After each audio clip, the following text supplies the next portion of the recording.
Alright, moving on to question number 4. We want to sketch the graph of y equals to modulus of 2x squared minus 9x minus 5. We want to show the coordinates of the points where the graph meets the x-axis. So what we're going to do here is we want to find the coordinates of the points where the graph meets the x-axis. So that means that we want to substitute x is equals to 0.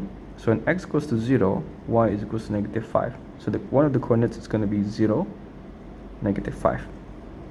Then you'll have 2x squared. When y is equals to 0, you'll have 2x squared minus 9x minus 5 is equals to 0. And we'll factorize this using the complete square method. And we'll have 2x and x. And we'll have 5 here and 1 here. So that's going to give us 10x and x. Since we're going to get negative 9, so that's negative 10 times minus 1, so that's negative 5 here. So we finalize that we have 2x plus 1, then x minus 5 equals to 0.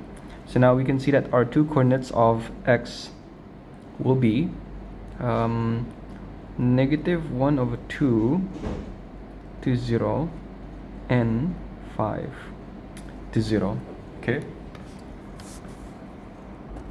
Now let's plot these graphs. So I have 1, 2, 3, 4, 5, 6, 7, 8, 9, negative 1, negative 2, negative 3, negative 4.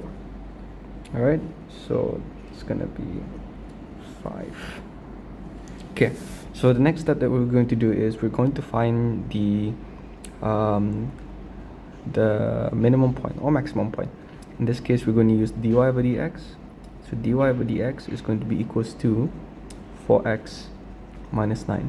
And if you want to find the stationary point, you want to make sure dy by dx is equals to 0. So 4x is equals to 9. 4x is equals to 9 over 4. So when x is 9 over 4, y is negative 1 to 1 over 8. But since y cannot be negative, therefore we'll be having 1 to 1 over 8. So 1 to 1 over 8 is going to be equals to 15.125. Okay, now let's plot all these points. We have negative 1 over 2 here, we have 5 here, and we have negative 5. So you won't have a negative 5, so instead we'll write 5 here. So we'll have 5, 10, 15, 20, 25, 30. So now let's plot all of this. So we have 5, and then 9 over 4 is going to give you 2.25. So that's going to be somewhere around here. Yeah, so this is where it will turn. Alright, so now what we're going to do is we're going to draw this. It bounces off and then bounces off right here. So that would be your sketch. Okay, so now moving on to part 2, we want to find the values of k for which the modulus of this whole equation that we found here is equals to k and has exactly 2 solutions.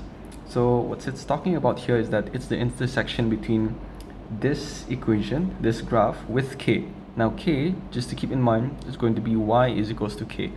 Therefore we'll be dealing with a straight line.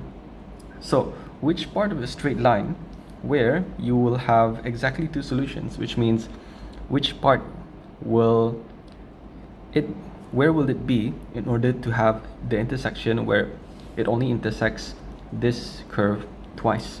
So if you have y is equals to, let's say, 5, you'll have 1, 2, 3 and 4 intersections, which is not what we want.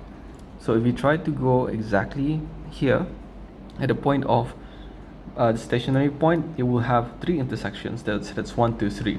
So instead we want to get anything that's above that stationary point.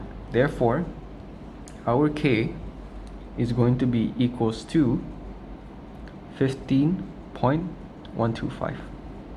okay, values, right? So values means has to be k has to be more than 15.125. We cannot use equal because equal will give us 3 solutions. All right.